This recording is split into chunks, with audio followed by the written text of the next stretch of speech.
आज भी वहाँ के लोग बताते हैं कि रात को मध्य रात्रि में महारानी सतीत्व की रक्षा के लिए गीत गाती हैं, अपने बच्चों को जगाती हैं, गोरा और बादल को जगाती हैं, कहती हैं कि उठो बेटा, युद्ध करो, बोलो महाप्रलयकारी ज्वाला की तरह भभकूं और बात की बात में सृष्टि को जलाकर भस्म कर दूं, बोलो, उत्साह ना हो तो बोलो, बोलो।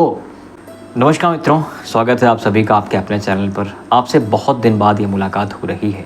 उसके पीछे एक कारण ये भी है कि आप जानते हैं कि मेरे चैनल पर कॉपीराइट स्ट्राइक्स मल्टीपल्स आ चुके हैं और कैसे कैसे करके भगवान की इच्छा, भगवान के आशीर्वाद और आप सभी के प्रेम की वजह से ये चैनल बचा हुआ है।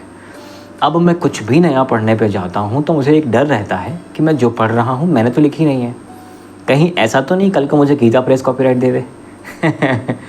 और ये कारण है कि मुझे कुछ नई कविताएं पढ़ने में थोड़ा सा भय है कि जो मैं पढ़ रहा हूँ वो जाएगी भी या नहीं जाएगी, राइट।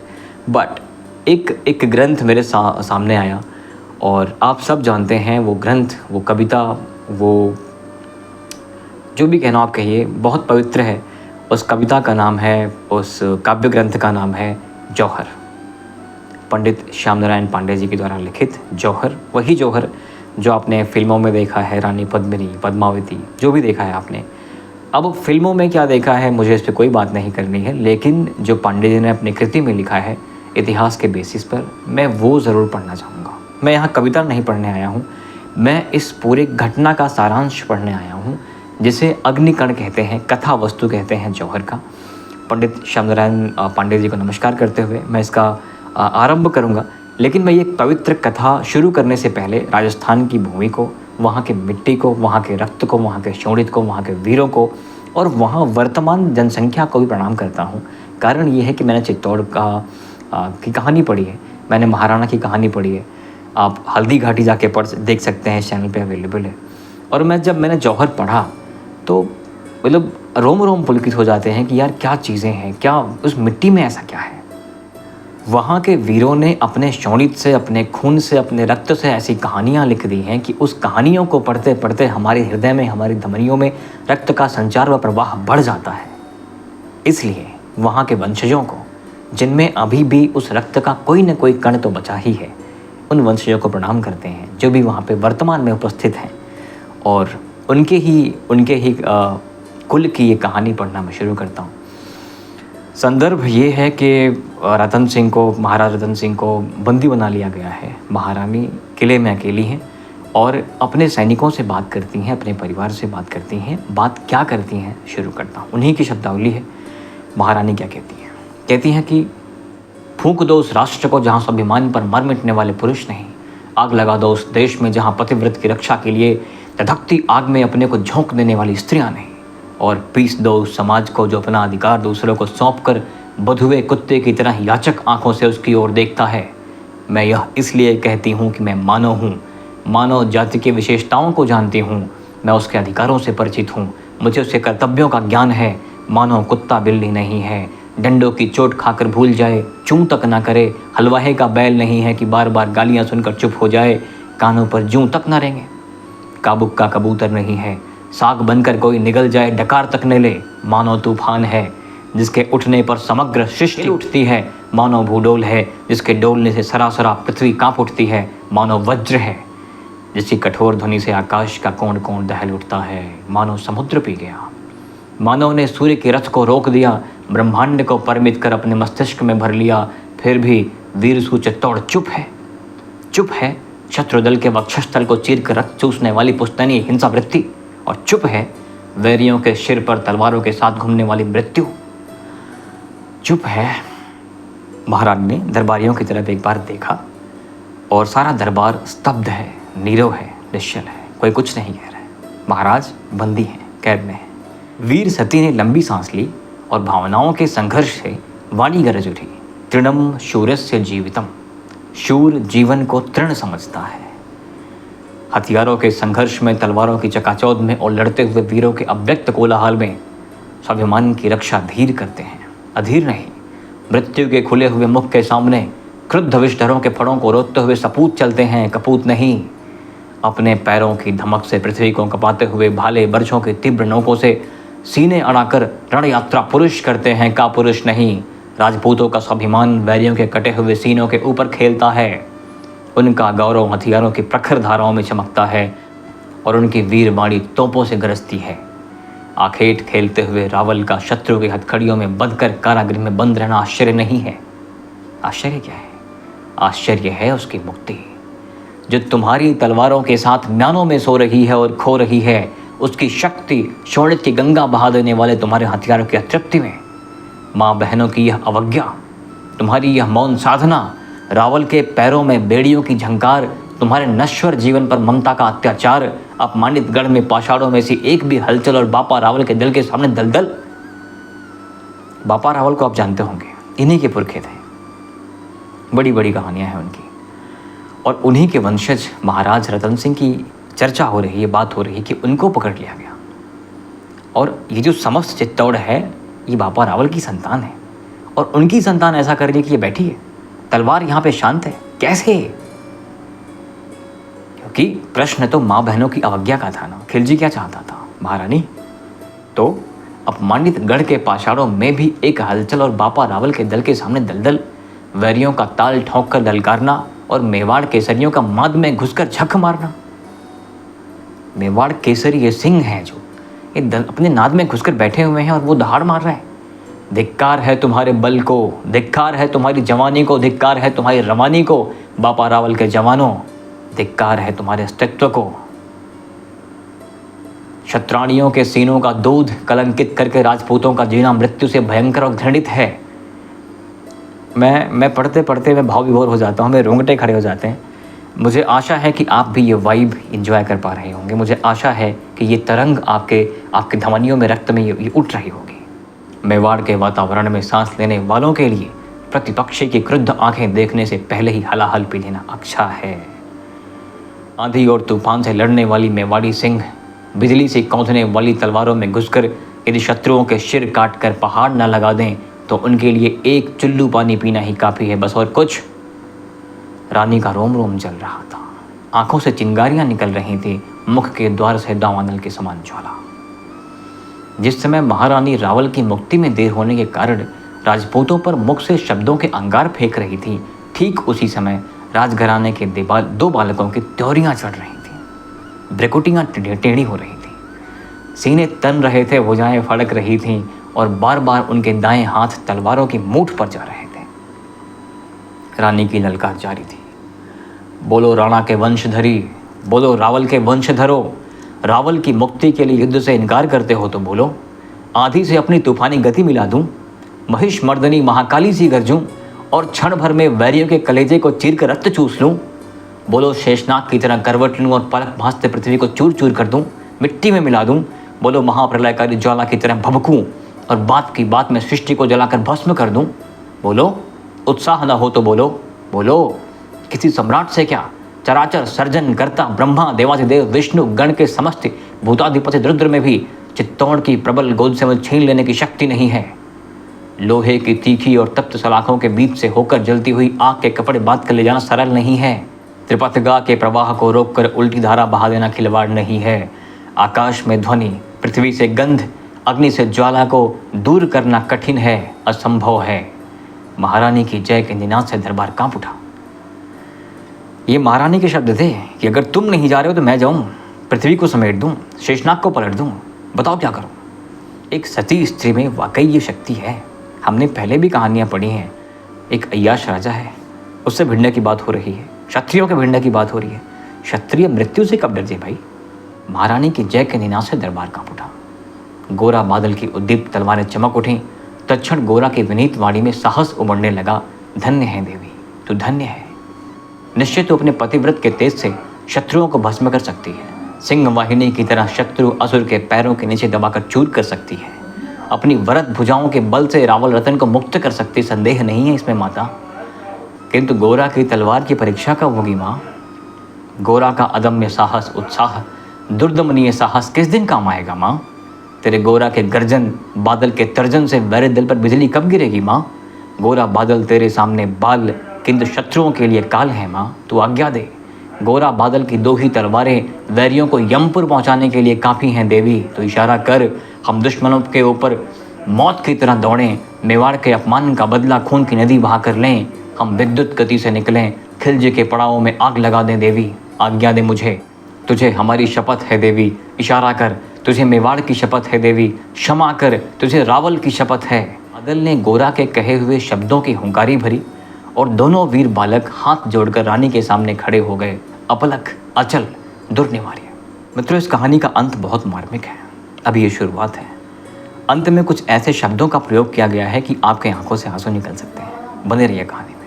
हम राज लक्ष्मी के पातिव्रत की रक्षा के लिए मर मिटेंगे, हम अपने गौरव के लिए समर यज्ञ में स्वाहा हो जाएंगे और रावल के त्राण के लिए प्राण दे देंगे। चित्तौड़ का वक्षस्थल अभिमान से तन गया। वीरों की दर्पपूर्ण शब्दावली से आकाश का अस्तर अस्तर गूंज उठा।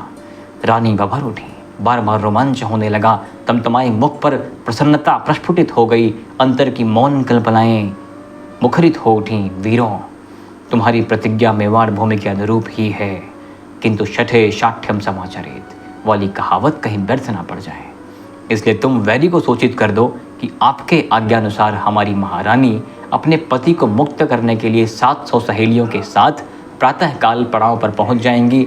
इधर मखमली उहारों के साथ रात भर में 700 डोले तैयार कर दिए जाएं। मतलब जो इनकी प्लानिंग हुई ना कि रानी को, कि उसकी इच्छा थी कि रानी आएंगी तो छोड़ूंगा, ये उसने बदले बना लिया था। अब इन लोगों ने 700 कहारों, उनको ऐसा बोला कि 700 कहार डोली लेके आएंगे महारानी के, बिकॉज महारानी है, एक कहार में तो आएंगी नहीं, वो एक डोली में तो आएंगी नहीं, तो 700 डोलियाँ उनको छोड़ने आएंगी। और प्लानिंग ऐसी कुछ हुई कि उन 700 डोलियों में योद्धा बैठेंगे, वो चारों कहार नहीं रहेंगे, योद्धा रहेंगे। ठीक है, तो ऐसा इनकी प्लानिंग हो गई। एक एक डोले के भीतर सशस्त्र एक एक राजपूत और प्रत्येक डोले के चारों कहारों के वेश में मेवाड़ के सपूत, जो वैरियों के लिए यमदूत से भयंकर हो। महारानी की जय के निनाद से एक बार दरबार कांप उठा। प्रभात का समय था, कोयल के मीठे स्वर से प्रकृति मधुर हो रही थी। अनेक रंग रूप के परिंदे दिनराज के स्वागत में प्रभाती गीत गा रहे थे। मलया नील से अलंकृत कलियों की मुस्कान पर भौरे नाच रहे थे। सुगंधित पवन के लिए गले मिल मिल झूमती आम्र शाखाओं से बौर झर रहे थे। पतझड़ के पीले पत्तों के बिछौने पर महुए से फल टपक रहे थे जैसे किसी के आंसू। इस समय महारानी की जय के तुमुल ध्वनि के बीच वीर दुर्ग का विशाल लौह फाटक खुला। वीर कहारों ने डोलियां उठाईं। क्षण भर के बाद लोगों ने देखा कि चित्तौड़ के चक्करदार ढालू पथ से कतार बांधकर 700 डोले गोरा बादल के नायकत्व में बड़ी लगन के साथ उतर रहे हैं। देखते ही देखते लाल लाल मखमली उहारों के डोले शाही डोरे पड़ावों के पास पहुंच गए। अलाउद्दीन खुशी से उछल पड़ा, काजी को बुलाने के लिए आतुर उठा। उसे क्या पता था कि डोलों के भीतर उसके साथियों के काल बैठे हैं। पड़ाव के सामने बड़ी सावधानी से एक और डोले रखकर घाती कहार खड़े हो गए। एक बार तिरछी नजरों से तलवारों को देखा, किंतु सजग, तत्क्षण सजग। खिलजी को तो इतना उतावलापन था कि पहले रानी से मुझे निकाह करना है, बाकी चीज़ें बाद में होती रहेंगी। गोरा ने खिलजी के निकट जाकर कहा कि लोक सुंदरी हमारी महारानी जो इस समय आपके हाथों में है, निकाह होने के पूर्व अपने पति रावल रतन सिंह से एक घड़ी तक मिल लेना चाहती हैं। मुझे पूर्ण विश्वास है आप उनके अंतिम मिलन की उत्सुकता का आदर करेंगे। डोलों के आने से अलाउद्दीन इतना मस्त हो गया था कि उसे अपने तनमन की सुध नहीं रही। दाढ़ी के अधपके बालों पर हाथ फेरते हुए उत्तर दिया, राजकुमार, तुम्हारी बात और प्यारी दोनों की इच्छा मंजूर है। रावल को छोड़ दिया जाएगा। खिलजी के शब्द गोरा के हृदय में तीर की तरह धंस गए। क्रोध से आंखें लाल हो गईं, भौहें तन गईं। अनायास उसका दायां हाथ बगल में छुरे पर चला गया, किंतु बुद्धिमान गोरा संभल गया। रावल रतन सिंह मुक्त कर दिए गए। मुक्ति के दूसरे ही क्षण चित्तौड़ के सुरक्षित दुर्ग पर रानी से कारा की कहानी कह रहे थे, जहां पहुंचना शत्रु क्या काल के लिए भी कठिन था। मतलब रानी मिलने गई और राजा को लेके वहां से निकल गई। घड़ी दो घड़ी बाद जब भी रानी से रावल के मिलने का समय नहीं बीता, तब खिलजी बौखला उठा। क्रोध से रोम रोम जलने लगा। उसके खूनी हाथों में नंगी तलवार चमक उठी, मौत की तरह। हड़बड़ाकर उठा और जाकर रानी के कृत्रिम डोले का पर्दे उठा दिया। उसमें उसे पद्मिनी नहीं मिली, न रावल ही, बल्कि एक सशस्त्र राजपूत उसकी ओर काल की तरह लपका। पैर के नीचे भयंकर सांप के पड़ जाने से ऐसा कोई पथिक चिल्लाकर उठता है, ठीक उसी तरह वो चिल्लाकर भागा। अब जैसे ही वो चिल्लाया, उसके सभी सैनिक आकर ये घेर लेते हैं, इनके पूरे डोले को घेर लेते हैं। युद्ध शुरू हो जाता है। भयंकर युद्ध, भयंकर मारकाट। जहां एक क्षण पहले मंगल गान की आशा थी, वहां मृत्यु का नग्न तांडव होने लगा। एक दूसरे को काटते हुए वीरों के गर्जन से आसमान फटने लगा। लाशें पर लाशें बिछ गई। रुधिर की टेढ़ी नदियाँ मुर्दों के बहाती बढ़ चली। मतलब इतना रक्तपात हो गया। लेकिन जो मरने आया है, यहाँ पर राजपूतों को ये पूरी बात पता थी कि इतने ज़्यादा सैनिक हैं उस खिलजी के पास कि शायद हम जीवित ना बचें। इसलिए उन्हें मृत्यु भय बिल्कुल नहीं है, लेश मात्र नहीं है। वो बस मारने आए हैं। उनका एक ही काम है, ख़त्म कर दो। तो एक दूसरे को काटते हुए गर्जन से आसमान फटने लगा। लाशें बिछ गईं। खिलजी सेना को व्याकुल देख राजपूतों की हिंसा वृत्ति जाग उठी। वे बड़े उत्साह से शत्रुओं को काट काट कर गरजने लगे। राजपूत तो लड़ ही रहे थे। गोरा बादल के साहस और रण कौशल को देखकर बड़े बड़े रण विशारद चकित थे। रुक रुक कर दोनों की ओर सैनिक बालकों का युद्ध देख रहे थे, आश्चर्य से आंखें फाड़ फाड़ कर। जो अपनी ही सेना में बड़े बड़े धुरंधर थे वो कहने लगे, गोरा और बादल को देखो भाई आज, बाकी बातें बाद में, गोरा बादल को देखो, लड़ कैसे रहे वो दोनों, निशंक निर्भीक दुर्धर्ष। वो बकरियों की तरह मार रहे थे। जहां रुख करते उधर मैदान साफ। शत्रुओं के पैर उखड़ गए, किंतु यह क्या, भगदड़ में गोरा गिर गया। संख्या बहुत ज़्यादा थी। गोरा को उन लोगों ने घेर लिया। सैकड़ों तलवारें उसके शरीर पर चमक उठी और बात की बात में उसकी बोटी बोटी काट कर अलग कर दी। उछलती और नाचती हुई उसकी शत शत बोटियों के शब्द निकल पड़े। वीरों, अपने देश के गौरव पर, अपनी जाति के सम्मान पर, कुल बंधुओं के पातिव्रत पर, स्वाभिमान पर मर मिटो, मर मिटो, मर मिटो। वीरों, धर्म के ऊपर बली हो जाना राजपूतों का जन्म सिद्ध अधिकार है। वीरों, वीर सती के चरणों को गोरा का प्रणाम कह देना, अंतिम प्रणाम कह देना। गोरा को यहाँ काट दिया गया है, बोटी बोटी कट चुके हैं उसके। और जब तक यहाँ से प्राण नहीं निकल जाते हैं, कि ऐसा लगता है कि उसके प्राण भी बाहर निकल के भी चिल्ला रहे हैं कि महारानी को प्रणाम कहना। शत्रुओं के पैर उखड़ गए। शत्रु भाग रहे थे, दिल्ली पहुंच गए, किंतु चित्तौड़ की सूर्यांकित पताका के नीचे वीरवर गोरा का बलिदान हो गया। कोई बतला सकता है क्यों और किस लिए? है सामर्थ्य बताने का? रात्रि के नीरो प्रहर में दुर्ग की छाती पर एक चिता जल रही थी उसकी चढ़ती हुई जवानी और उमड़ता हुआ सौंदर्य। लोग अश्रुपूर्ण भयातुर नेत्रों से चिता की ओर देख रहे थे, अचल, स्तब्ध, निर्वाक। देखते ही देखते मानव शरीर के स्थान पर छोटी सी राख रह गई। चित्तौड़ के निवासियों ने मौन मौन उसे उठाया, सिर से लगा लिया। दुर्ग के उस कठोर और पथरीले शीशे पर अब भी कुछ राख के कण होंगे, यदि होते तो। वो दुर्ग अब भी है। वो जहाँ इतनी बड़ी नरसंहार की घटनाएं हुई हैं, वो दुर्ग, वो मिट्टी आज भी है। गोरा शहीद हो गया, बलिदान दे दिया। सेना भाग गई वहाँ से। खिलजी का सामर्थ्य नहीं था कि उससे युद्ध कर सकता। भाग गए सबके सब।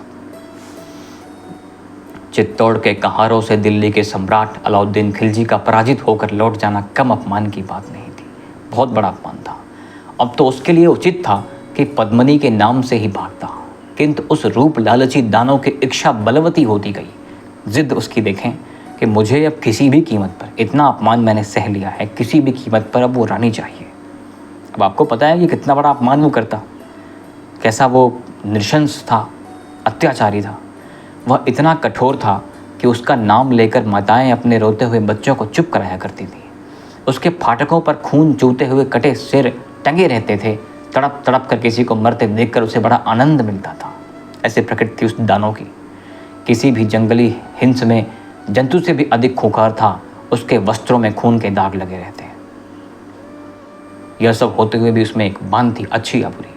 वह जिस काम को हाथ में लेता था, बार बार मार खाकर भी उसे पूरा करना जानता था। यह जिद उसमें थी। यद्यपि उसे चित्तौड़ के रणबांकुरे से बुरी तरह हार खानी पड़ी, तो भी उसका मन नहीं टूटा। उसने अपने वैभव की ओर देखा, विशाल सेना की ओर दृष्टि डाली और अपने बल का अंदाज़ा लगाया। इसके बाद चित्तौड़ पर उसने अपने सामंतों को चढ़ाई कराने का निश्चय कर दिया। निश्चय ही नहीं, सामने प्रतिज्ञा की कि बिना विजय के लौटना हराम समझूंगा। चित्तौड़ को ध्वंस किए बिना जीते जी मैं दिल्ली में पैर नहीं रखूंगा और राजपूतों के खून से नहाए बिना जो लौटेगा उसकी बोटी बोटी काट कर कुत्तों के सामने डाल दूंगा। उसकी वह भीषण प्रतिज्ञा मौत की ललकार की तरह रानी के कानों में पड़ी। जैसे किसी ने पिघला हुआ रांगा डाल दिया हो। रानी तिलमिला उठी। रानी को पता था कि जब अपनी पूरी सेना के साथ वो सजग होकर के आएगा तो उसका सामना करना संभव नहीं होगा, क्योंकि इतनी बड़ी सेना है उसकी। रानी तिलमिला उठी, मौत के डर से नहीं, शतरानी है, मौत का भय कैसा? रावल की विरह वेदना से, मातृभूमि के प्रेम से अभी अभी गोरा खोया था। महारानी पद्मिनी भी शत्रु को हराकर निश्चिंत नहीं हो गई थी, बल्कि दिन रात उसके आक्रमण की प्रतीक्षा कर रही थी। वह अपने पति के मुख से उसके स्वभाव को सुन चुकी थी। उसकी पशुता से अनभिज्ञ नहीं थी, न उसकी निर्दयता से अपरिचित थी। वह जानती थी कि एक न एक दिन उसका आक्रमण होगा, जो चित्तौड़ की नींव तक हिला देगा। इतना भीषण प्रहार वो करेगा। वह सिहर उठती थी, ईश्वर की शरण में जाती थी, रावल का विरह सोचकर कराह उठते थे, किंतु अंतःकरण की प्रबलता उनके निर्मल मुख पर शीशे की तरह, शीशे के भीतर दोप की तरह झलकती थी, स्पष्ट, अविकार और निर्मल।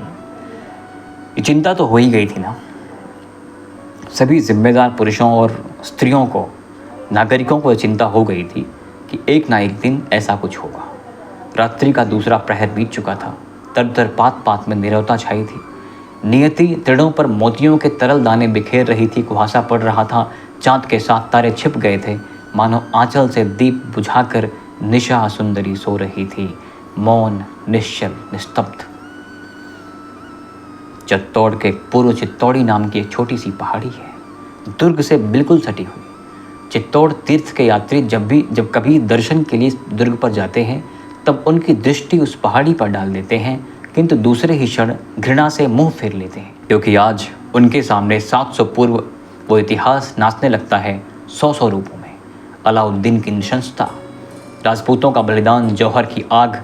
दर्शन के बाद जब यात्री चित्तौड़ के चक्कर का रास्ते पर उतरने लगते हैं, तब उनकी पवित्र भावनाओं के साथ पीड़ा रहती है, जीवन के साथ मृत्यु की तरह। खैर, वर्तमान परिदृश्य में आते हैं।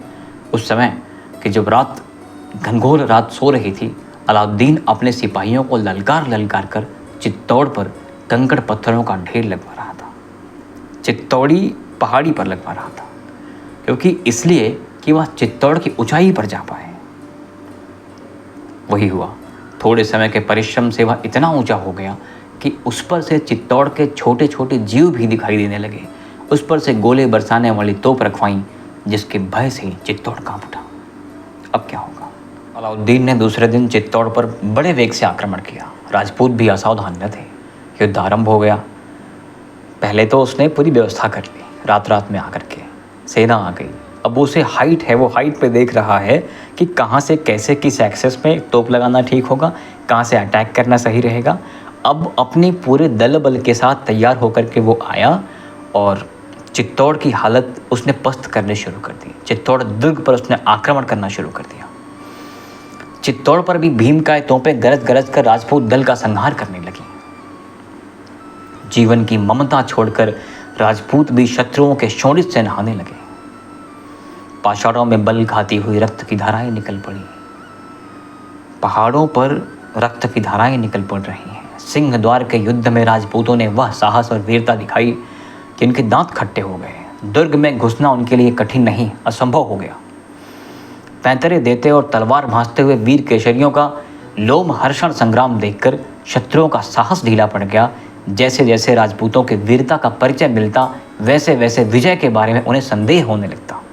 उनको पता था कि ये किला है, मुट्ठी भर सैनिक है, लेकिन उनका एक एक सैनिक ऐसी प्रबल और प्रकांड विद्वता से परिपूर्ण था युद्ध कौशल में, और ऐसा युद्ध करता कि जैसे महाकाल समक्ष खड़ा हो। और ये देखकर खिलजी की सेना और खिलजी भी कांप उठता था। उसे लगता था कि यार, मैं इतनी बड़ी सेना लेके आया हूँ, क्या मैं इन चंद सैनिकों से हार जाऊंगा? संदेह होता था उसको। दूसरी ओर चित्तौड़ की तोपें आग उगल रही थी। चित्तौड़ में तोपें थी, राजा थे, रजवाड़े थे। चित्तौड़ के मकान तड़ के भैरवनाथ के साथ साथ धाए धाए जल रहे थे। अनाथ की तरह हथसारों में बंधे हाथी, घुड़सारों में बंधे घोड़े झुलस गए। गड़गड़ा कर गोले गिरे।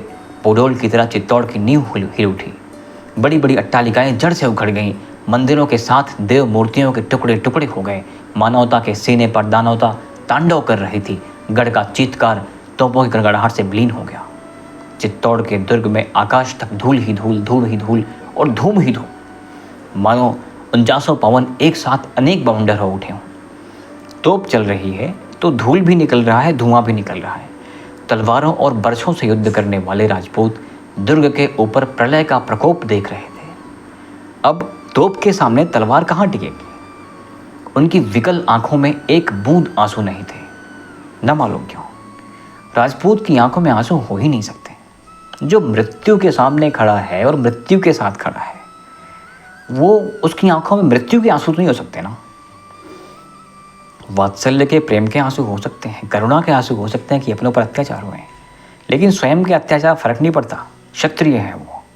संध्या हुई, रात हुई और फिर अंधकार फैल गया। अगणित आंखों ने दुर्ग का भयानक दृश्य देखने लगे। पापा रावल से 20वीं पीढ़ी में रणसिंह नाम के एक बहुत पराक्रमी राजा हुए। उनसे रावल और राणा 2 शाखाएं फूटी हैं। रावल वंशीय रतन सिंह, चित्तौड़ के अंतिम शासक जिनकी अभी हम बात कर रहे हैं, और राणा शाखा वाले सिसोदे की जागीर पाकर वहीं रहा करते थे। वहाँ के अधिपति लक्ष्मण सिंह रावल रतन सिंह से दूध पानी की तरह मिले हुए थे। अलाउद्दीन से दोनों मिलकर लड़ रहे थे। दोनों के जनबल से चित्तौड़ की रक्षा की जा रही थी। आधी रात का समय था।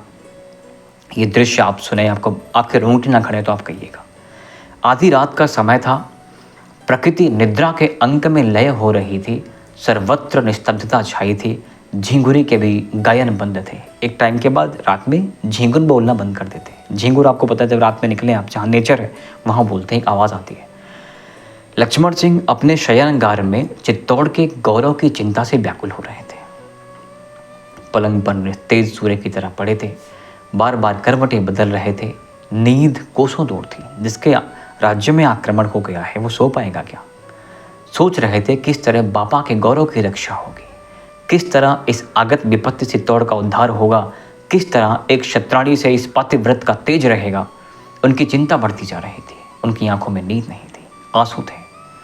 आंसू आप समझें कि जब आपका सामर्थ्य जवाब दे जाए, आपका सामर्थ्य आपको बता दे कि अभी जो दृश्य है, जो परिदृश्य है, जो स्थिति है अपने कंट्रोल से बाहर है, वहाँ व्यक्ति लाचार हो जाता है। उनकी आंखों में आंसू थे। इतने में नींद नहीं थी, आंसू थे, करवट बदल रहे थे। रात्रि का समय था, मध्यरात्रि का समय था। इतने में क्या होता है कि उनकी निशीथनी की निद्रा भंग करते हुए, जो निद्रा ठीक से आई नहीं है, उस निद्रा को भंग करते हुए किसी के गंभीर कंठ से शब्द निकला। मेरे रोंगटे खड़े हैं, मैं आपको दिखा पाऊं। एक शब्द निकला, एक स्त्री, एक महिला। शब्द क्या निकलता है? मैं भूखी हूं। राणा का रोम रोम सिहर उठा, जैसे अभी आपका सिहर रहा होगा। राणा का रोम रोम सिहर उठा, कलेजा कांपने लगा। हड़बड़ाकर उठे, पलंग पर बैठ गए। उनकी चपल आंखें कमरे में दौड़ने लगी। आवाज़ कहाँ से आई? किसने कहा भूखी हूँ मैं? क्षण भर बाद उन्होंने देखा कि द्वार पर एक किवाड़ का सहारा लिए चित्तौड़ की अधिष्ठात्री देवी खड़ी है। ये शब्द उनके थे। चित्तौड़ की अधिष्ठात्री देवी जो किवाड़ का सहारा लिए खड़ी हैं दरवाजे पे, वो कह रही हैं मैं भूखी हूँ। राणा खड़े हो गए, डर गए, हाथ जोड़कर गदगद कंठ से बोले कि इतने राजपूतों के रक्त से भी तेरी भूख नहीं मिटी माँ, तेरी प्यास नहीं बुझी। हाय। आपको उत्तर सुन के आपके रोंगटे खड़े हो जाएंगे। उस देवी ने उत्तर दिया, नहीं, मैं राज रक्त चाहती हूँ। यदि एक एक कर राजपूत राजकुमार युद्ध में नहीं उतरेंगे तो मेवाड़ से बापा रावल की कीर्ति इस बवंडर के साथ धूल की तरह उड़ जाएगी। ऐसा कहकर देवी अंतर ध्यान हो गईं। उनकी आज्ञा राणा के कलेजे में नेजे की तरह धंस गई, दीवालों पर पड़ा। उनके अंदर वो आवाज़ गूंज रही थी। जहाँ देखें दीवाल पर यहाँ वहाँ वही शब्द लिखे हुए दिख रहे थे कि नहीं, मैं राज रक्त चाहती हूँ, मैं भूखी हूँ, मैं राज रक्त चाहती हूँ। प्रातःकाल होते ही लक्ष्मण सिंह ने अपने पुत्र को बुलाया और रात की सारी घटना कह सुनाई। विषाद के बदले राजकुमारों के मुखमंडल प्रसन्नता फूट उठी। वो कह रही हैं रक्त की भूखी हूँ, राजकुमारों के रक्त की भूखी हूँ। स्पष्ट कह रही हैं कि राजकुमार की मृत्यु चाहिए। और ये सुन करके राजकुमारों के मुखमंडल प्रसन्नता फूट उठती है। क्यों ना हो, वीर कलंक से डरते हैं, मौत से नहीं। युद्ध भूमि जाने के लिए उतावले हो उठे। वे एक दूसरे से लड़ पड़े कि पहले मैं जाऊंगा, पहले मैं जाऊंगा। यह देखकर राणा का हृदय उत्साह से भर गया। उस वीर ने एक दिव्य मुस्कान के साथ समझा बुझाकर शांत किया और बड़े होने के कारण अपने पुत्र अरि सिंह की पीठ ठोकी, राजमुकुट पहनाया, तिलक देकर युद्ध के लिए भेज दिया। अपनी तीखी तलवार से असंख्य शत्रुओं के सिर काटते हुए मौत के खुले मुंह में हथियार लिए घुस गए। इस तरह एक एक कर जब 7 राजकुमार वैरियों की कराहती लाशों पर अंतिम सांस ले चुके, तब सबसे कनिष्ठ पुत्र अजय सिंह ने शत्रुओं को ललकारा।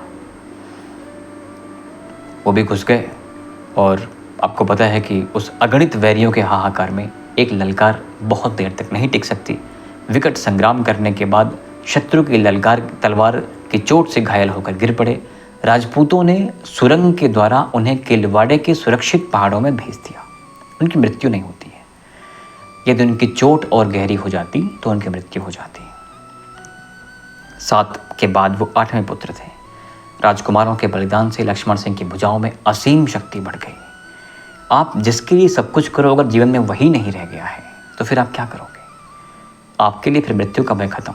आप वृद्ध हो या युवा, कोई फर्क नहीं पड़ता। जर्जर शरीर में एक बार यौवन लौट आया, खूनी आंखों से दिशाएं घूम गई।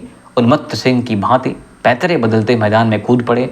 भयंकर सांप की तरह फुफकारती तलवार बढ़ पड़ी मैदान साफ। पुराने खिलाड़ी थे। महाराज ने एक घनघोर युद्ध किया। उछलती कूदती हुई लाशों का दृश्य भयावह हो गया, किंतु खिलजी दल की बाढ़ में अधिक देर तक टिक न सके। शत्रुओं के कंठों से तलवार निकलते हुए समर के यज्ञ में अपनी एक आहुति बढ़ा दी और देवी के चरणों पर एक शेर और चढ़ा दिया। चित्तौड़ की राष्ट्रीय पताका कांप उठी। हिल उठा सिसोदिया का अजेय सिंहासन। महाराज वीरगति को प्राप्त हो चुके हैं। संध्या काल की लाली धीरे धीरे मिट रही थी। उस पर निशा कालिख पोत रही थी, बड़ी लगन के साथ, न मालूम क्यों। आकाश पर तारे झिलमिला रहे थे, मानो काली चादर पर किसी ने बिलबूटे काट दिए हों। देश के गौरव और जाति के सम्मान के लिए लक्ष्मण सिंह के साथ साथ प्रजा वर्ग का जो रहा साहस था वो जा रहा था। उन्हें विश्वास हो गया कि निकट भविष्य में चित्तौड़ की हार निश्चित है। चित्तौड़ के निवासी नगर के खंडहरों से निकलकर एक टीले पर एकत्रित हो गए, विमल मौन। महारानी पद्मिनी, जिनके पवित्र किंतु घातक सौंदर्य ने चित्तौड़ को धूल में मिला दिया, चंद्र ज्योत्सना से राजमहल से निकली। जाति धर्म की रक्षा के लिए मरे हुए शहीद पर फूल चढ़ाती विदा के गीत गाती रतन सिंह के साथ वहां पहुंची। देश की प्रजा चिंता सागर में डूब रही थी। उन्हें कोई पथ नहीं मिल रहा था, न पथ न पथ प्रदर्शक। ये जो गीत महारानी गा रही थी मित्रों, आप इस गीत को याद रखिएगा। ये गीत आपको इस कहानी के अंत में सुनने को मिलेगा। वो क्या गा रही थी? जब महारानी पहुंचती है, महारानी की जय के निनाद से रात्रि का नीरव वातावरण मुखरित हो उठा। दुख और चिंता की जगह साहस उमड़ने लगा। रगों में रक्त की गति तीव्र हो गई। क्षण भर बाद रानी की निर्भीक वाणी गरज उठी। धर्म की बलिवेदी पर बलि हो जाना चित्तौड़ ने सीखा है, किसी और देश ने नहीं। माँ बहनों के सम्मान पर मिट जाना राजपूतों ने सीखा है, किसी और जाति ने नहीं। स्वाभिमान की रक्षण के लिए जीवन को तृण की तरफ बहा देना बापा रावल के वंशज जानते हैं, दूसरे नहीं। तुम्हारे गौरव की गाथा पवन के हिंडोले पर झूलती रहेगी और वीरता की कहानी दिशाओं में गूंजती रहेगी, रामायण और महाभारत की तरह। राजपूतों के लिए युद्ध तो शिवपुरी है, वाराणसी है, काशी है। स्वर्ग तक सीढ़ी लगा दो, तुम्हारे स्वागत के लिए देव आतुर हो उठे हैं। अपने वीरों से कह रही है महारानी कि स्वर्ग तक सीढ़ी लगा दो, तुम्हारे स्वागत के लिए देव आतुर हो उठे हैं। शब्द स्पष्ट है, उत्तर स्पष्ट है, लक्ष्य स्पष्ट है, अर्थ स्पष्ट है, मृत्यु। बचने का कोई अवसर नहीं। वीरों, आगे से तुमको मुक्ति बुलाती है, पीछे मुँह बाए भयंकर नरक खड़ा है। बोलो कहाँ जाना है, आगे बढ़ोगे या पीछे? नरसिंहों, गढ़ की काली रूठ गई है, अब दुर्ग की रक्षा नहीं हो सकती। हाँ, उसका गौरव तुम्हारे साहस की ओर देख रहा है। शत्रु की असंख्य वाहिनी की विजय भर मुट्ठी राजपूतों की वीरता से दब जाएगी। इसलिए एक बार फिर साहस करो, अन्न की रक्षा के लिए हुंकार भरो, नारियों के पातिव्रत के लिए एक बार फिर गरजो, कुल की मर्यादा के लिए फिर गरजो। सफलता जीवन और मृत्यु के उस पार है। आपको पता है कि खिलजी और खिलजी की सेना सिर्फ रानी तक ही सीमित नहीं होने वाली थी। वो वहाँ के बालक, बालिकाएं, स्त्री, वृद्ध, युवा किसी को नहीं छोड़ते। उनके साथ भयंकर दुष्कर्म किए जाते, जो कि इतिहास बताता है, जो उसने हर बार किया था। भयंकर नरसंहार किया जाता। तो ऐसा नहीं है कि अगर सरेंडर कर देते तो ऐसा कुछ हो जाता। एक पापी, एक अत्याचारी जो किसी भी लिमिट्स को नहीं मानता, बाउंड्रीज को नहीं मानता, वो चित्तौड़ की ईंट से ईंट बजाने के लिए आया था। वो बजा के जाएगा। क्षत्रियों के आत्मबल की और क्षत्राणियों की दृढ़ता की कठिन परीक्षा अब है। अब तक युद्ध खिलवाड़ था, यह चित्तौड़ का नित्य कर्म है। तुम्हारे सौभाग्य से कर्तव्य अब आ गया है, पालन करोगे? बोलो। अनेक दृढ़ कंठों से निकल आया कि हाँ माता, आपकी आज्ञा सिर आंखों पर। वीरों, चित्तौड़ की भूमि कृतार्थ हुई, जौहर के लिए सन्नद्ध हो जाओ। सब ज्ञात हो चुका था क्या होने वाला है। आबाल वृद्ध राजपूत केसरिया बाना पहन, हाथों में नंगी तलवार लेकर अंतिम बहादुर के बाहर निकल पड़े, मिटने और मिटाने के लिए। लेकिन याद रहे, फाटक के भीतर एक भी राजपूत का बच्चा बच जाएगा तो व्रत भंग होने का भय है। क्षत्राणियां धधकती हुई चिंता की भयंकर ज्वाला में कूद पड़े, दीपशिखा की पतंगों की तरह। स्वाभिमानी राष्ट्रों के सामने एक आदर्श के लिए पुरुषों के व्रत में सबसे आगे मेरे पतिदेव और नारियों के व्रत में मैं आगे रहूंगी। वीरगति, जब एक साथ वीरगति होगी या जौहर होगा, सबसे पहले मैं कूदूंगी। और जब वीरगति की बात आएगी, सबसे पहली लाश जो गिरने वाली है वो महाराज की गिरने वाली है। महारानी और रावत के व्योम विदारक जय निनाद से चित्तौड़ की तोपें दहन उठी। आप कल्पना कर सकते हैं, मैं पढ़ रहा हूँ, आप कल्पना कर सकते हैं क्या हो रहा है। एक टीला है जहाँ कुछ लोग हैं, उन्हें मृत्यु का भय नहीं है। उन्हें पता है कल मरने वाला हूँ, उन्हें पता है मैं कल जल के मरने वाली हूँ। लेकिन तैयारियां हो रही हैं, जश्न हो रहे हैं, मृत्यु का तांडव और मृत्यु का उत्सव हो रहा है कि वो अत्याचारी एक रुएं को छू ना पाए। इसलिए उस रुएं को ऐसा जला देना है कि बार बार उसकी आने वाली पुश्तें भी याद करें। ये त्याग, ये बलिदान, ये राजस्थान की मिट्टी में है। जौहर का हृदय विदारक कार्य आरंभ हो गया। राजपूतों ने कठिन परिश्रम कर धूप, चंदन, आम, गुग्गुल, सुगंधित लकड़ियों की विशाल चिता बनाई। उस पर मनो घी, तेल आदि अनेक दध्य पदार्थ छिटक दिए। बात की बात में चिता से सटकर एक ऊंचा चबूतरा बन गया, ताकि उस पर चढ़कर देश की वीरांगनाएं चिता की प्रचंड लहरों में कूद कूद कर जौहर व्रत की साधना करें। वीर पुरुष केसरिया वस्त्र धारण कर चिता के चारों ओर बैठ गए। उनकी बगल में नंगी तलवारें और शाकल्य, घी, खीर आदि हवन से सामान थे। चिता में आग लगा दी गई। स्वाहा स्वाहा कर भयद और करुण मंत्रों से आहुति देने लगे। आप समझ रहे हैं दृश्य कैसा है कि एक बहुत यज्ञ का जो मंडप होता है ना, यज्ञ का जहाँ आहुति दी जाती है, एक भयंकर आहुति बनाई गई। यज्ञ किया जा रहा है, आहुतियाँ दी जा रही हैं। और आहुतियाँ किन से दी जाएंगी? पुरुषों की, स्त्रियों की, महारानियों की, राजकुमारियों की आहुति होने वाली है। पुरुषों की हव्य, मानवों का हव्य कौन है? मानव है यहाँ। तो यहाँ पे मंत्र हो रहे हैं, आहुति शुरू हो चुकी है। भयावह लपटें खीर खाती, घी पीती, आकाश की ओर बढ़ चली। ठीक है। इधर चित्तौड़ की वीरांगनाओं के साथ वीर सती पद्मिनी ने श्रृंगार किया। माथे पर सिंदूर चमक उठा, पैरों में महावर की लली दमक उठी, शरीर से सौंदर्य फूट पड़ा शत शत प्रकाश से। किसी ने कहा लक्ष्मी, किसी ने कहा सरस्वती, किंतु न तो वह लक्ष्मी थी न सरस्वती, वह थी पद्मिनी, जो मेधा, घृति और क्षमा की तरह पवित्र, अपने ही समान सुंदर, अतुलनीय, कोई तुलना नहीं है। पूजा की थाली को लेकर वह दुर्ग के वीर नारियों के साथ शिव मंदिर की ओर चली। तारों में चाँद की तरह घलमालाएं, बिजली की तरह। कुल वधुओं ने शिव प्रतिमा का तो दूर से अभिवादन किया, किंतु पार्वती के चरणों में गिरकर सब रोने लगी। माँ, दक्ष यज्ञ के हवन कुंड में जिस साहस से कूद पड़ी, वही साहस हम अबलाओं को दे दो माँ। आपको पता है कि भगवान शंकर जब नहीं गए थे दक्ष के यज्ञ में, तो माता उसी आहुति में कूद पड़ी थी। अग्नि में कूदने के लिए साहस चाहिए मित्रों। मृत्यु के इतनी विधाएं हैं कि अनेक अनेक तरह से मृत्यु मिल सकती है, लेकिन सबसे कष्टमयी जो मृत्यु होती है वो अग्नि के साथ होती है। और सबसे कठिन रास्ता चुनने वाली वो वीरांगनाएं माता से कह रही हैं कि माता शक्ति दो कि मुझे आहुति में चढ़ने में भय ना लगे।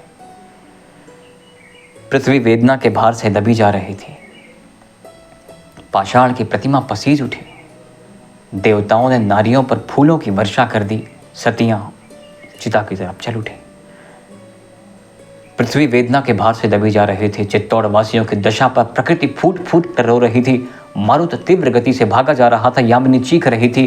तारे गगन पर कांप रहे थे और दिशाएं त्राही त्राही पुकार रही थी। किंतु उस समय चित्तौड़ निवासियों को कोई देखता तो आश्चर्य में डूब पड़ता। उनके मुखमंडल पर विवाद का प्रश्न नहीं था, कोई चिन्ह नहीं था। वे हर्ष से उत्फुल्ल हो रहे थे। वे अपनी यात्रा में आगे बढ़ रहे थे। इस मृत्यु के पड़ाव को पार कर रहे थे। उत्साह के साथ, अपने दल बल के साथ उत्सव मनाते हुए आगे बढ़ रहे थे। इधर महारानी, इधर उनकी सहेलियां, इधर सभी चित्तौड़ की महिलाएं, इधर सभी पुरुष। देखते ही देखते पद्मिनी महारानी अपने सहचरियों को लेकर चबूतरे पर खड़ी हो गई। भाई ने बहन को, पुत्र ने माता को, पिता ने कन्या को, पति ने पत्नी को देखा। एक नज़र मिल रही है। इधर वो मंडप है जहाँ पे कूदने वाली हैं, इधर रास्ता है जहाँ से बाहर जाना है। एक मुलाकात होती है। सभी अपनों ने अपनों को देखा, लेकिन किसी के आंखों में आंसू नहीं है। किंतु जैसे के तैसे स्थिर, हिल न सके। पारिवारिक प्रेम को देश के प्रेम ने दबा दिया। महारानी ने पहले अग्नि की पूजा की। इसके बाद हवन करते राजपूतों पर एक नज़र डाली।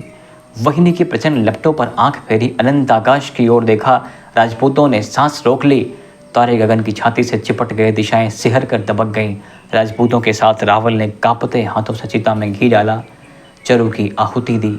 आग हाहाकार करती हुई, हराती हुई पद्मिनी का रूप ज्वाला में बचाने के लिए आकाश की छाती जलाने लगी। लपट इतनी तेज उठ रही है वहाँ पर। सबको पता है कि पहली हवन जो जाने वाली है, महारानी की जाने वाली है। महाराज ये देख रहे थे।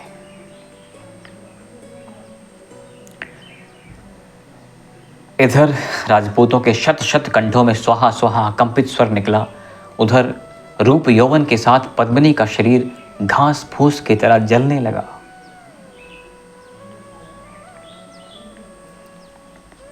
अब क्या था? वीर ललनाएं एक एक पर एक करके आग में कूदकर मौत को ललकार रही थी। तुम चलाओगी। आसमान टूटकर गिर पड़ा।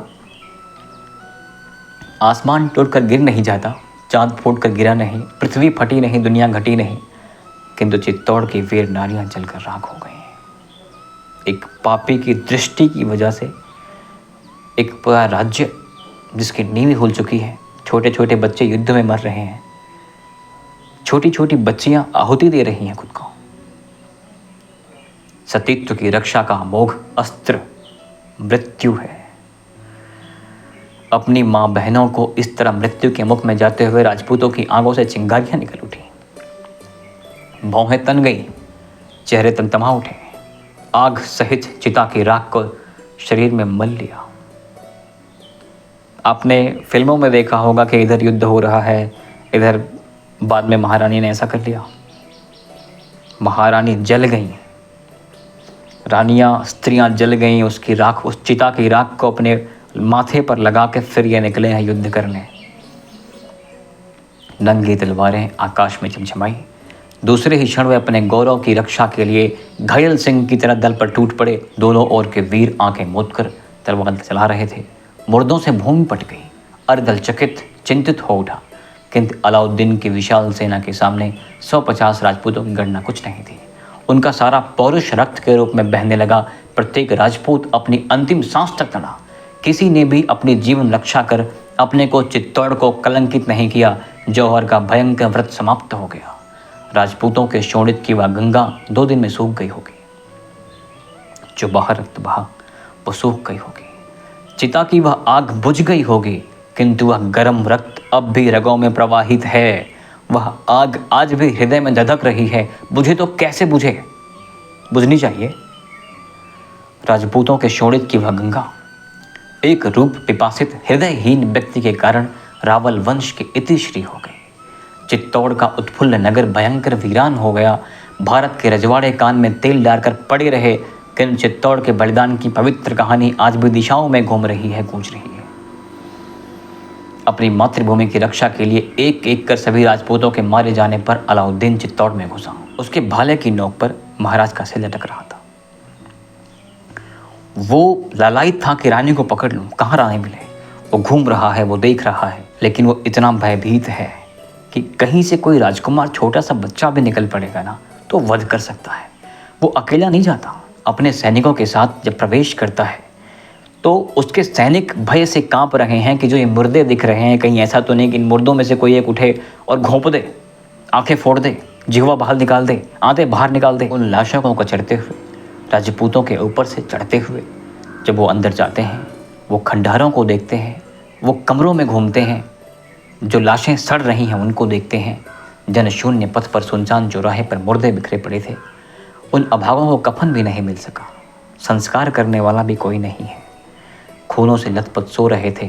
उनके मुंह पर सरपत के साथ क्या किसी ने एक चिंगारी भी नहीं रखी। उन्हें चील, कौवे, गीद, सियार फाड़ फाड़ कर खा रहे थे। जगह जगह पर गड्ढों में रक्त जम गए थे। झगड़ते हुए कुत्ते उन्हें लपट लार लार कर चाट रहे थे। बड़ा ही भयानक दृश्य था, बड़ा ही लोमहर्षण।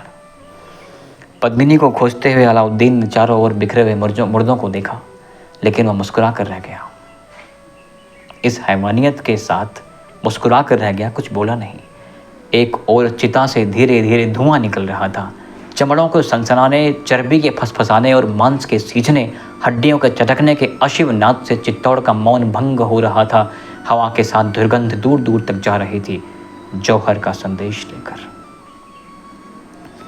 अलाउद्दीन उन्मत्त की भांति पद्मिनी को ढूंढ रहा था, लेकिन पद्मिनी नहीं मिली। वह चाहता था किसी से पता पूछना, लेकिन उसे विशाल नगर में एक जीवित प्राणी नहीं मिला जिससे पद्मिनी की चर्चा करता। घूम घूम कर देखा, लेकिन निराश, व्याकुल हो उठा।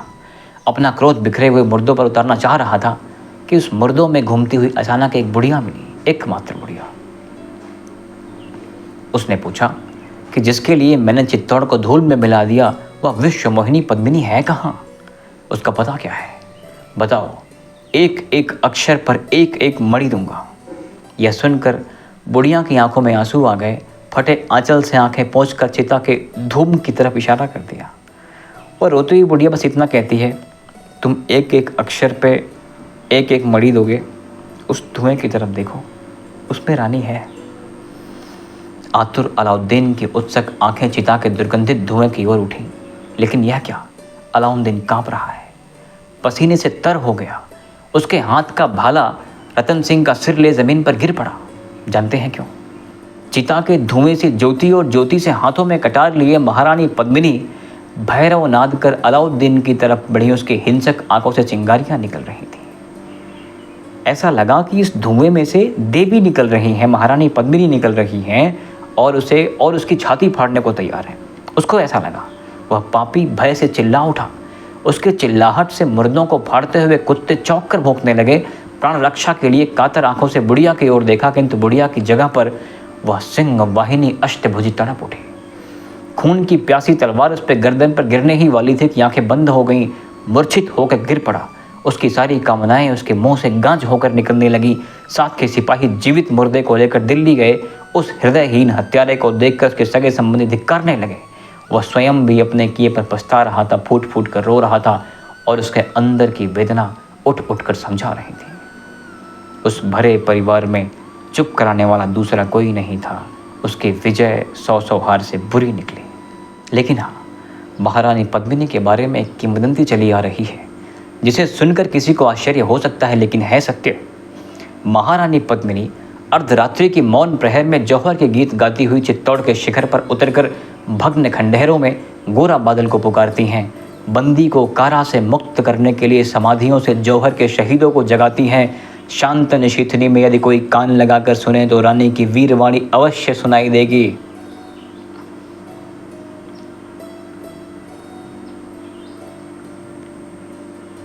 आज भी वहाँ के लोग बताते हैं कि रात को मध्य रात्रि में महारानी सतीत्व की रक्षा के लिए गीत गाती हैं, अपने बच्चों को जगाती हैं, गोरा और बादल को जगाती हैं, कहती हैं कि उठो बेटा, युद्ध करो।